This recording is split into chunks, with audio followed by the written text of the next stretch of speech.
Hi, everybody. Welcome back to another edition of VCTV. I'm your host, Kyle Ellicott, and we are going to be talking about energy and sustainability. These are two very important topics for today, not just here in 2020, but for the next decade ahead of us. From the energy side, we want to talk about everything that's happening. Where are alternative energies coming into play? How is energy changing globally? From an infrastructure standpoint to the way that we are looking at it from consumers of how we're getting from point A to point B. Tons to talk about there, but from sustainability.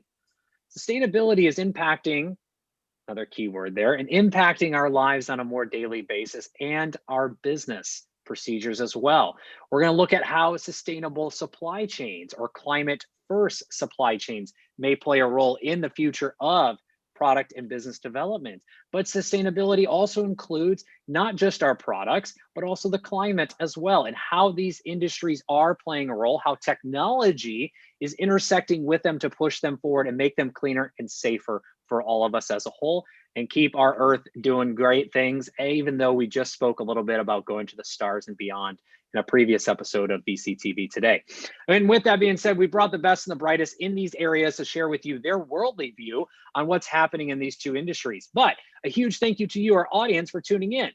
If you're liking what you hear today, there's a big red subscribe button down there. Click that to tune in all day, every day to all episodes of VCTV as we bring together the best and the brightest from around the world to share with you their thoughts and insights, on the ground perspectives as well on different technologies, industries, and regions around the world. If you'd like to join an episode like today's on VCTV and with our guests, do reach out and we'd love to find the right spot for you and entrepreneurs.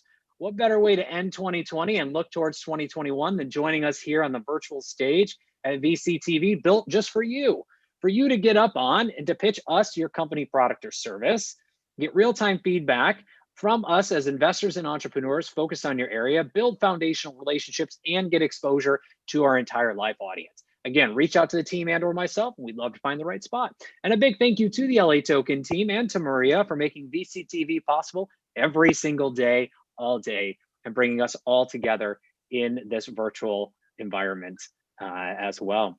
And with that, let's go ahead and kick off. I'm your host, Kyle Ellicott. Let's talk a little bit about energy and sustainability. And as we do, let's kick off and introduce each and every one of our guests. Louis, it's a pleasure to see you. Welcome back as well. If you can, a little intro and a little background.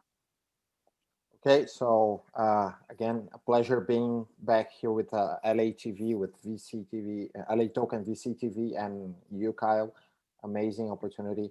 My background is I'm a lawyer.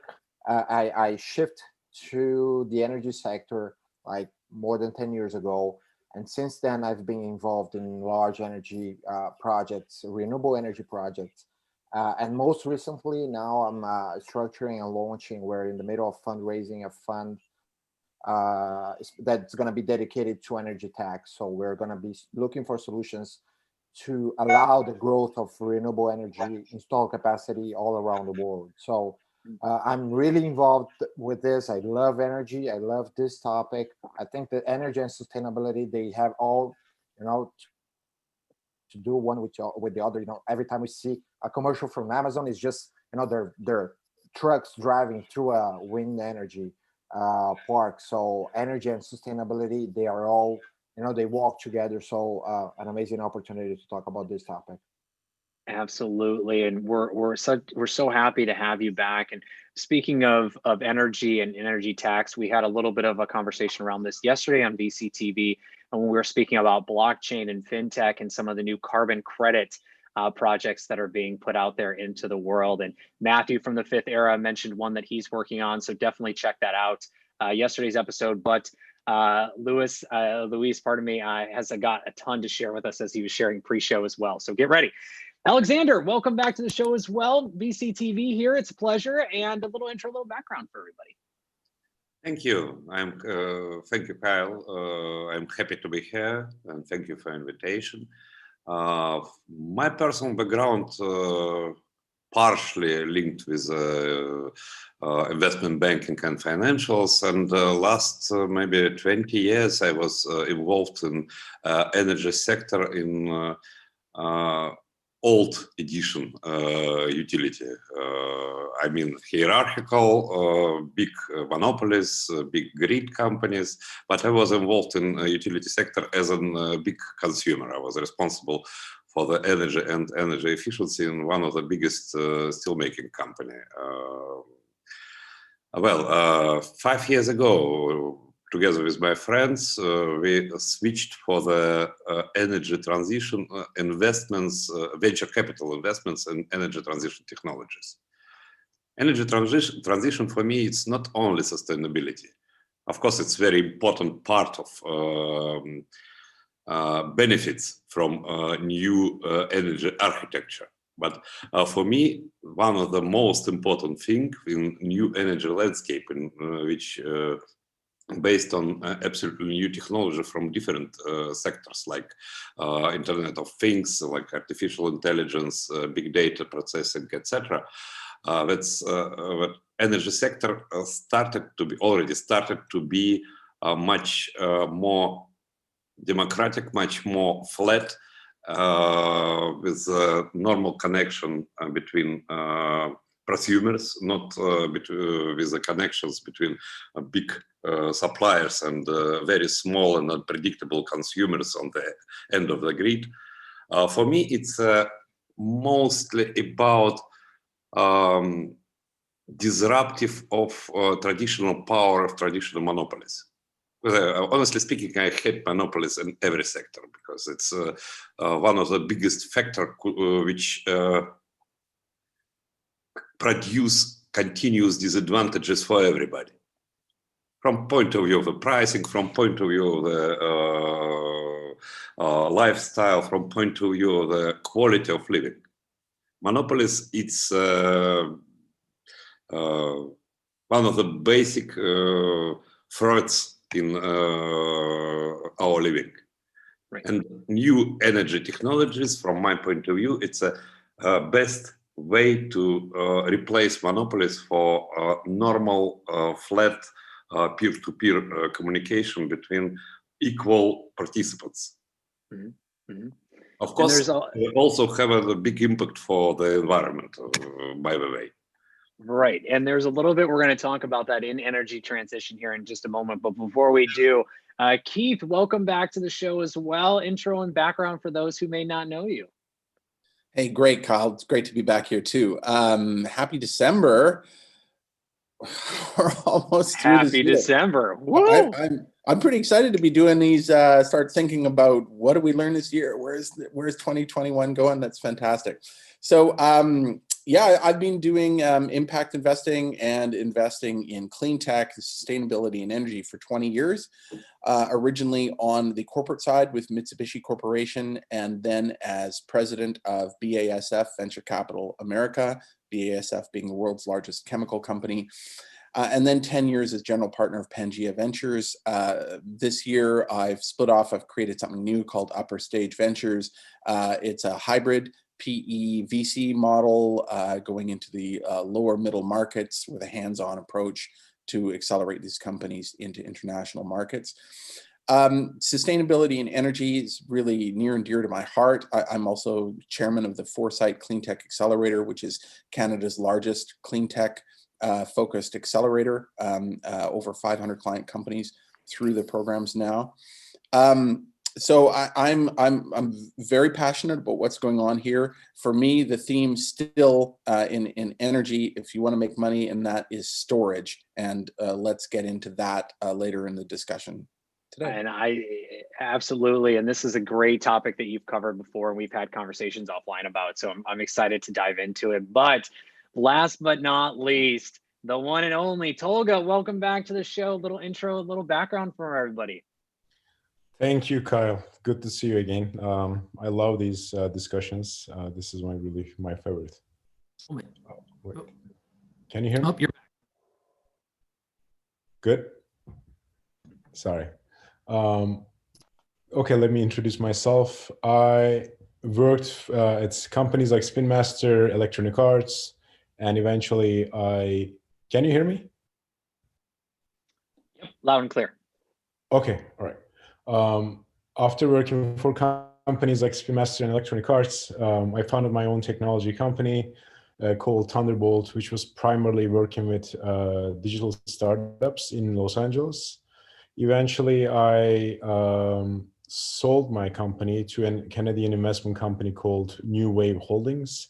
And I was the CEO of that company for the last maybe one and a half year. And as soon as the company went public, I started working at an EV charging company called Loop. And this is currently my current role. I'm an investor of multiple different companies, including a New Wave Holdings. And right now, my focus is on energy and sustainability. I am every day, I'm globally working for promoting Loop and on our offering globally to everybody. But I'm looking forward to actually providing more information about Loop in our future conversations. But for now, I think this is good enough. Thank you. Yeah, Kyle. well, absolutely, and thank you, Tolga, and what you're doing at Loop and what you've done in your past around electric charging and just electric vehicles as well is pretty foundational to today's topic, as there has been a big and continuing to be a big transition of energy technology to Alexander's thesis there as well. And I think it's going to be a big piece of today's discussion. But for each of you, I'd love to just hear the general kind of what's happening on the ground from your perspective around energy and sustainability. As each of you have mentioned, energy has really come into its own over the past decade and going to the decade ahead.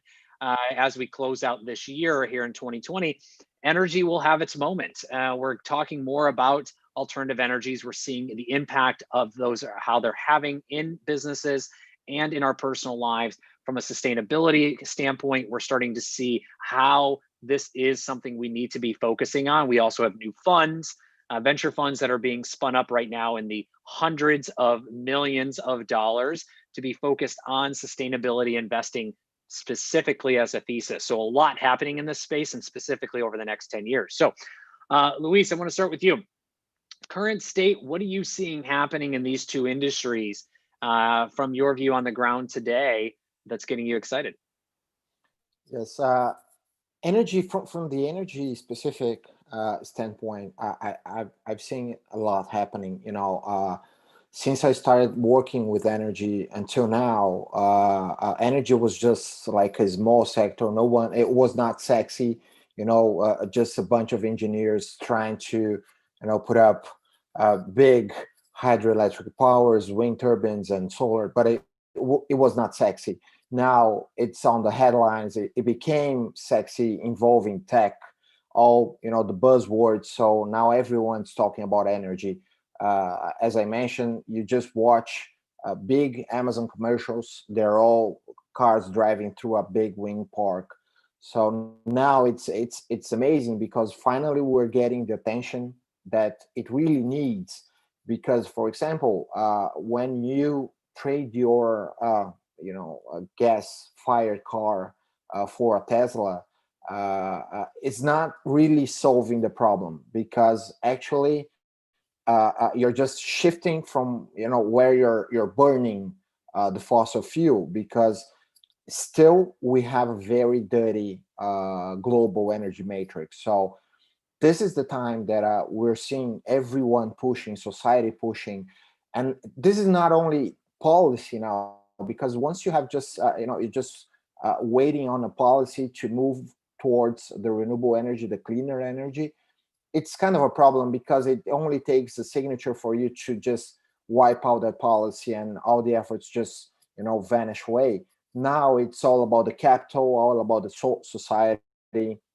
Big companies as Amazon, Walmart, Facebook, all those big techs, now they're pushing towards a cleaner energy matrix. So this is amazing, because now it's not only a government issue, now it's a society issue. Everyone it's willing to have a clear energy matrix. So this is amazing. And when you have this movement, you have capital flowing into this market. So now that everyone is committing, you see all those pledges about lowering carbon footprint, or even zeroing carbon footprints.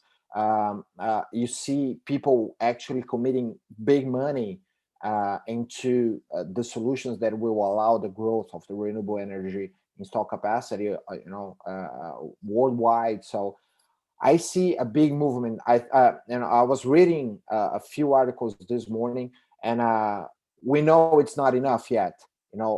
Breakthrough Ventures. If you go on Breakthrough Ventures page on Wikipedia, there's a note there saying that it's not enough. It's a big fund, but it's not enough. We still need a lot of money to be put into this kind of solution, the energy tech solution. So what I can tell, long story short, I see a big movement moving away from governmental policy to society and big capital, big companies willing to make this movement. But I think it's just the start. We need to put more effort, put more money, put more talent, because now, energy just became sexy over the last 6 months. It's still more appealing to work for a social media or a marketplace than for an energy tech. We need to grow this market to attract talent as well. So my big view it's happening. Finally, it's happening. And the next year, with this change of government here in the US, with another view towards clean energy, I think it's going to happen very fast. Thank you. And Alexander, same question to you. What are you currently seeing in these two areas? I mean, you've been focused in traditional energy for many years of your career, as you said in your introduction, and now have started investing in the future of energy transfer and transition. What are you seeing as the current state? How are things looking from your on-the-ground perspective? Well, honestly speaking, big part of my career, I was one of the most active opponents with the traditional monopolies. Maybe for this reason, I was very interested in distributed power generation first, and then in renewable power generation, then in storages, etc. First of all, we already have more than enough tools on the table to not to launch, but to support a new energy system, new energy architecture, new principle of communication inside the utility sector. It's a storaging of electricity. It's unpredictable producing of electricity. It's a predictable consuming of electricity, and the key enabling technology already here, except the long-term storage. And I think the future of utility sector would be related with hydrogen or some maybe other ways to store electricity for the long term, not for weeks, but for months. Because a seasonal difference between seasonal difference in power consumption, day difference, monthly difference, pikes and off pikes, it's something which currently have an impact for all energy system who already replaced part of their power generation for renewables, like Germany, for example, or UK. California, it's a very good example of insufficient storages inside the more or less traditional system, because in California, all grid systems still very traditional. Well, I think the key enabling future technologies, it's everything which is related with hydrogen. It's green hydrogen production, it's green hydrogen storage, and it's green hydrogen using, as well as in transportation sector, in fuel cells, in the cars, in drones, in airplanes, etc. And thank you, Alexander. That's a perfect transition to you, Keith. Energy storage is something you love and you want to focus on, and you are focused on. But in general, what are you seeing from the current state on the ground from your perspective, working in this industry, seeing how things have transitioned over the past year? Sure. Well, you know, the need for energy storage is universally acknowledged now, and as we are seeing more and more, not just governments and regions moving towards renewables, but actually corporates moving to derive more of their energy needs from renewables.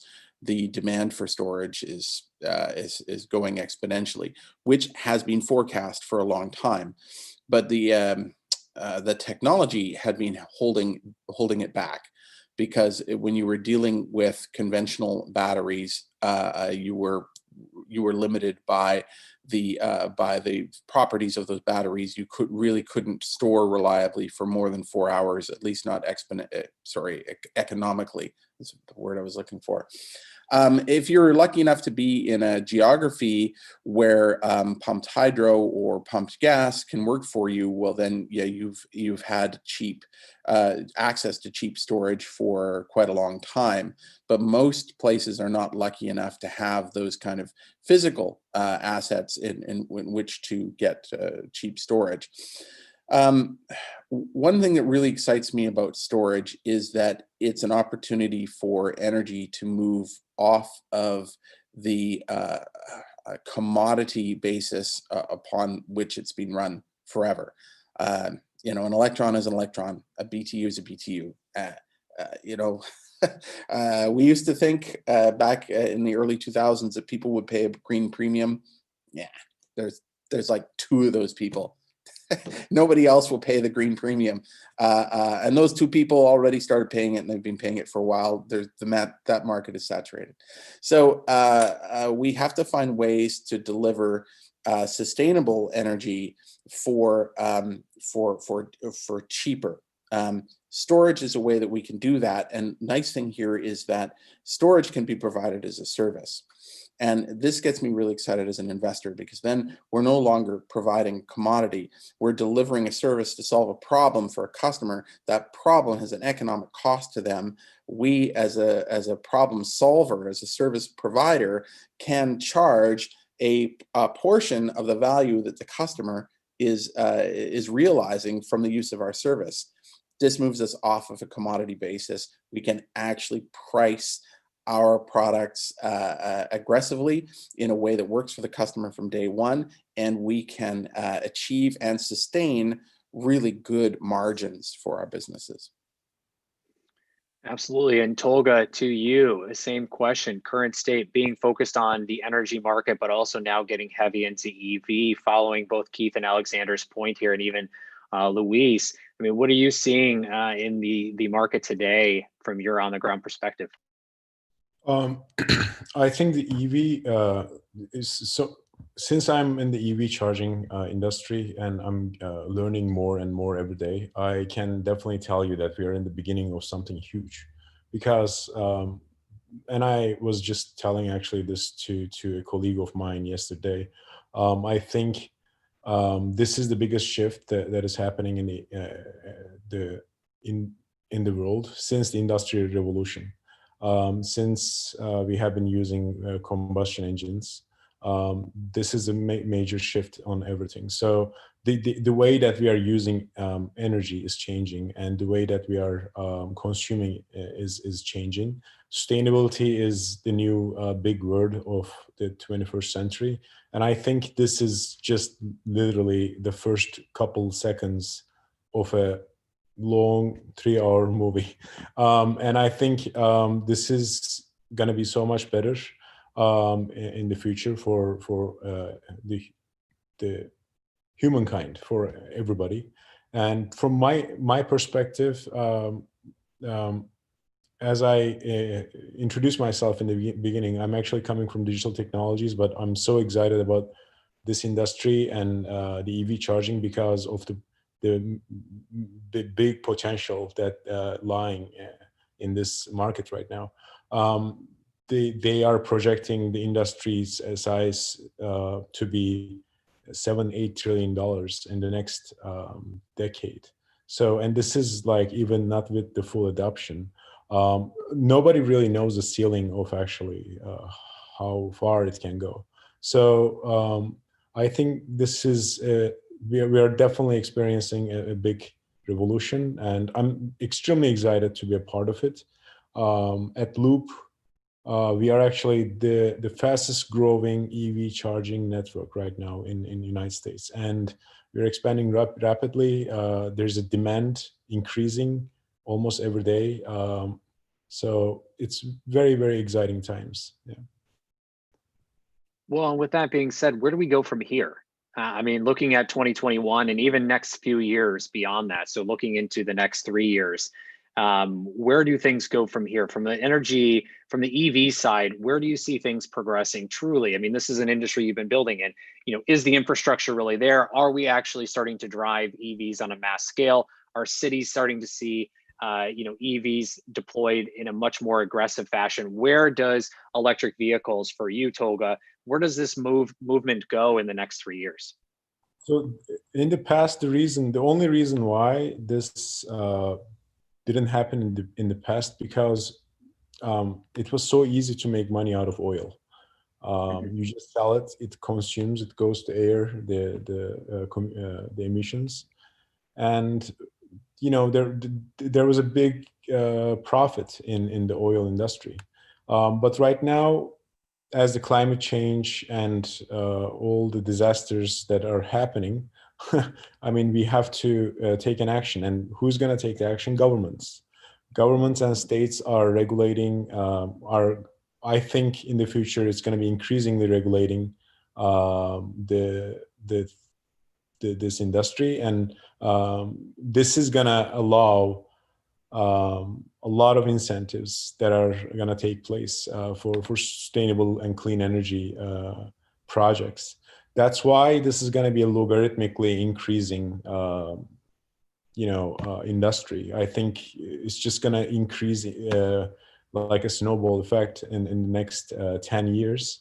I think in 2035, we might not be like able to find gas stations in the streets so easily. So I think that's where it's going. And the way that it's gonna go, it's, I think, regulations. Regulations are getting placed. There are huge incentives and rebate programs in California.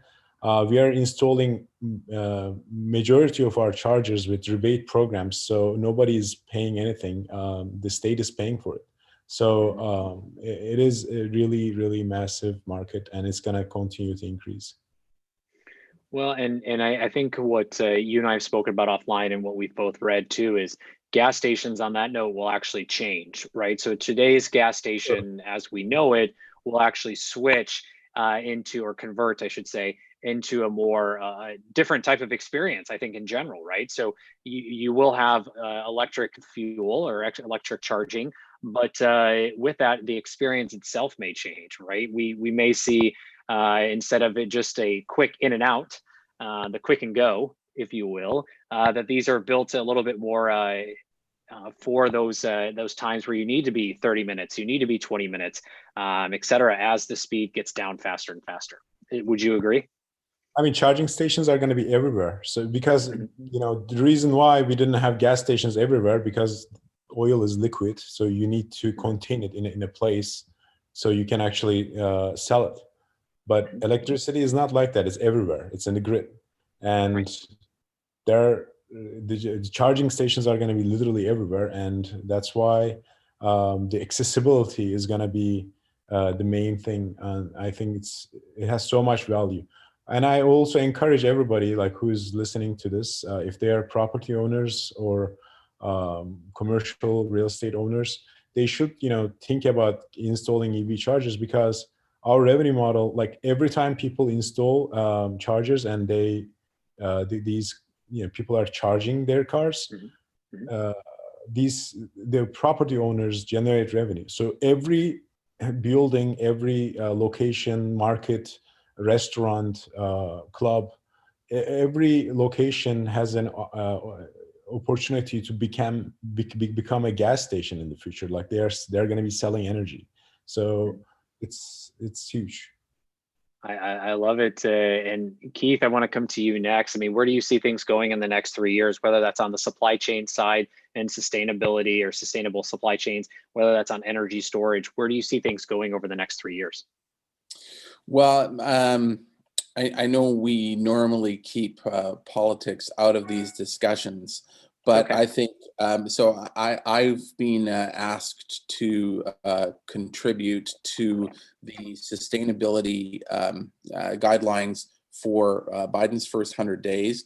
So this is no, I'm a Canadian, right? So I'm just being asked to contribute my input here. I'm not on any official group or anything like that. No, but I've been asked for that. So I've put some thought into that. And I think that Biden coming in here is going to create a huge impetus for the rejection of the kind of last grasp of coal during Trump's administration. You're going to see that rejected, put the false sort of economies that were put around that. That's going to be phased out, and you're going to see a push much back towards renewables, which were thriving despite having some artificial headwinds put in against them, sort of trying to sustain these legacy industries, which are on their way out, and now they're going to go faster. So you're going to see a lot more in the way of renewable rollout, solar, wind, even tidal. You're going to see a lot of this. Storage is going to play a big part in that, because you're getting, especially in places where solar is so cheap, like Arizona, like Southern California, you are going to see huge deployments of solar and wind with large energy storage batteries put in place. And thank you for that. Alexander, same question to you. What do you see happening over the next 3 years in these two areas as well? First of all, it's significant progress in hydrogen producing and storage.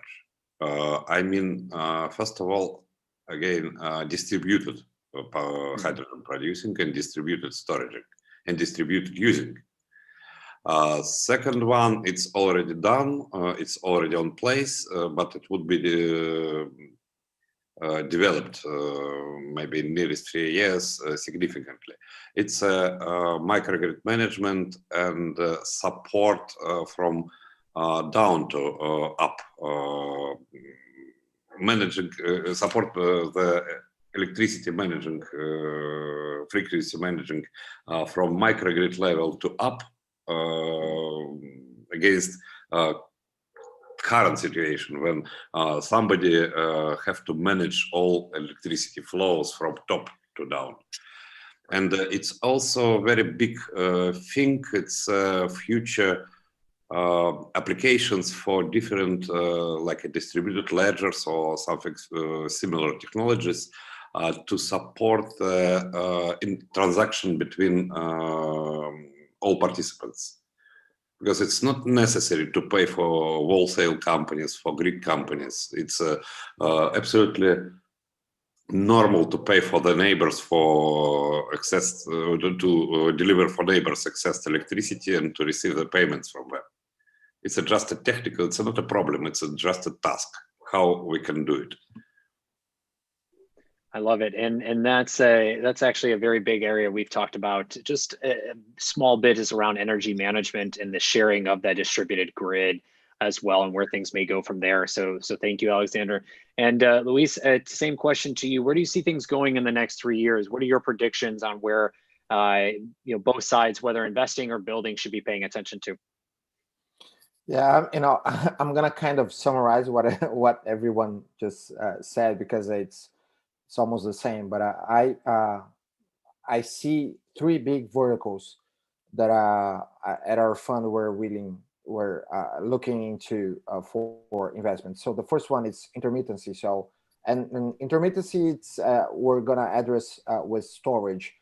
Renewable energy, renewable sources, they are intermittent. So wind energy only generate energy. Wind parks only generate energy while the wind's blowing. Solar energy, it's only generating energy. Solar parks are only generating energy while we have the sun. So this is a big problem to address in terms of the grid. So because they're not reliable, they're not dispatchable. So we're going to address with that storage. So this is one big vertical that I believe a lot of money is already being poured into, and a lot of more money is going to be poured into to develop storage solutions. The second one is distributed generation, because when you allow the growth of distributed generation, you will no longer require very big utility scale power plants. That even the renewable ones, they have impact. They have environmental impact. When you deploy a large amount of solar panels, it's a clean energy, but they have environmental impact. So when you allow the growth of distributed generation, you will just avoid this large project. So this is another vertical that I believe a lot. And the third one, it's efficiency.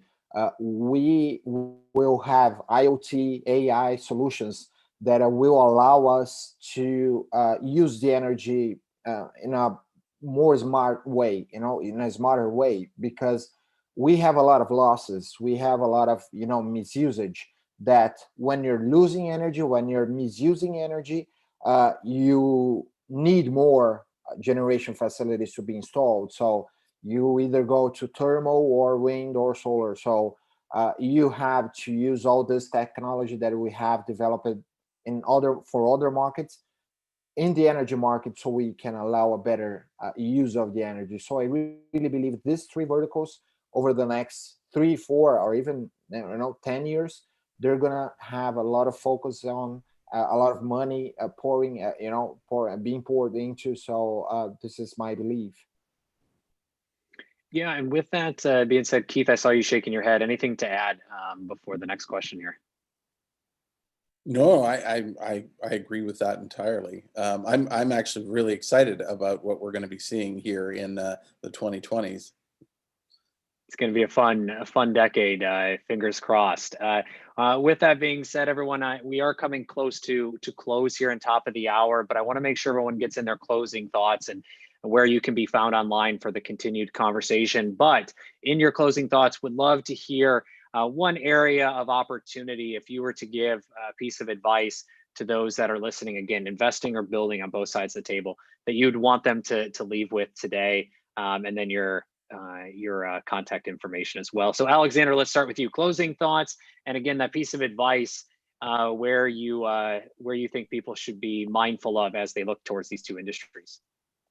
I think for investors, it would be important to invest in good ideas supported by proven applications. Investors like the products much more than just an ideas. And for startups, it's also important to show the progress and proven technologies than only pure ideas. That's very good. Tolga, to you, same question. Closing thoughts, piece of advice, and then where can you be found online to continue the conversation? You can reach me at tolgaonuk.com, my website, and my LinkedIn is Tolga Onuk.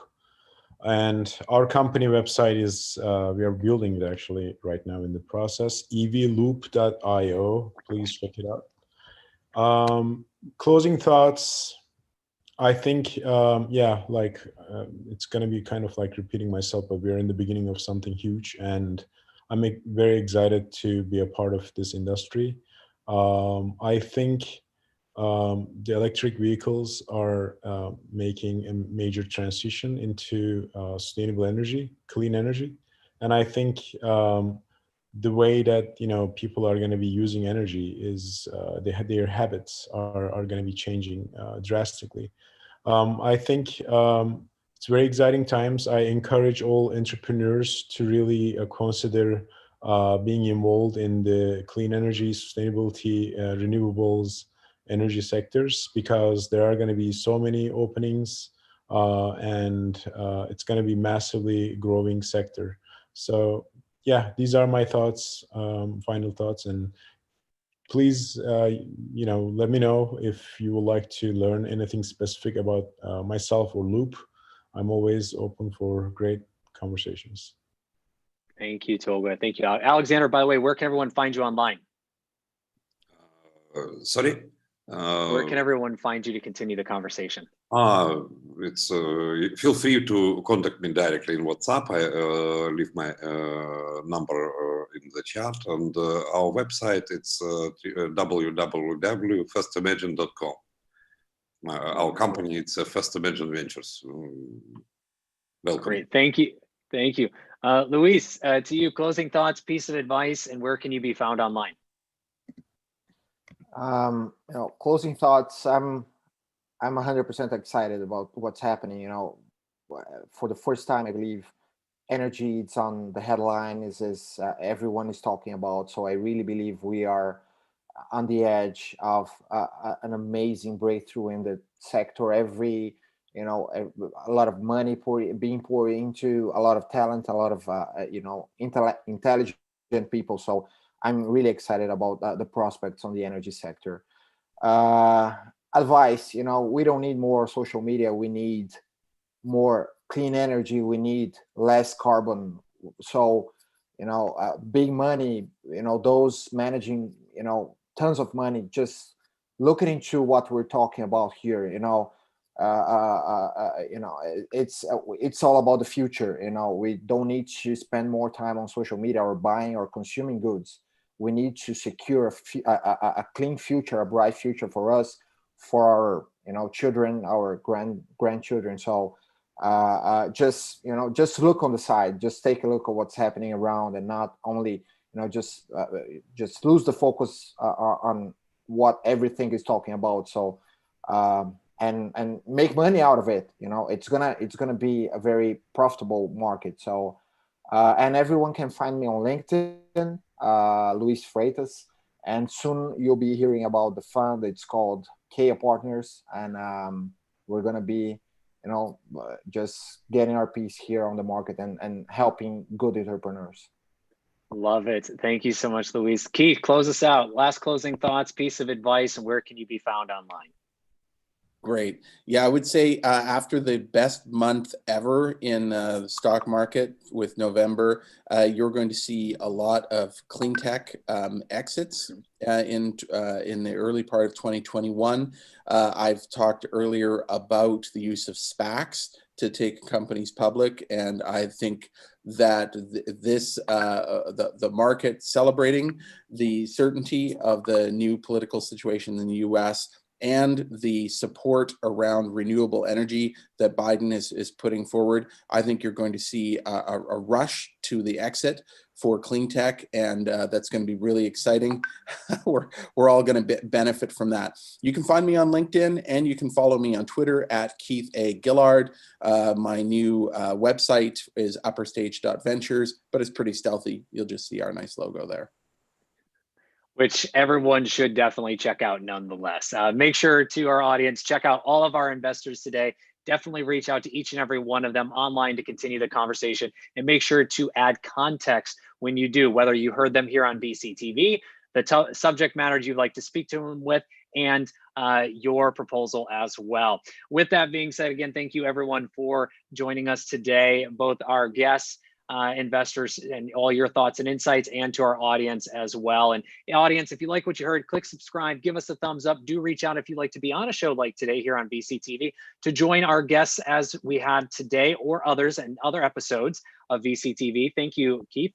To talk about different technologies, industries, and regions around the world with your insights and on-the-ground knowledge as well. And entrepreneurs, this is an opportunity for you as well, joining us on the virtual stage to pitch us your company, product, or service. Get real-time feedback from us as investors and entrepreneurs focused on your area. Build foundational relationships with each of us from around the world without having to leave your home, and also build a outstanding exposure relationship with our wonderful community as well.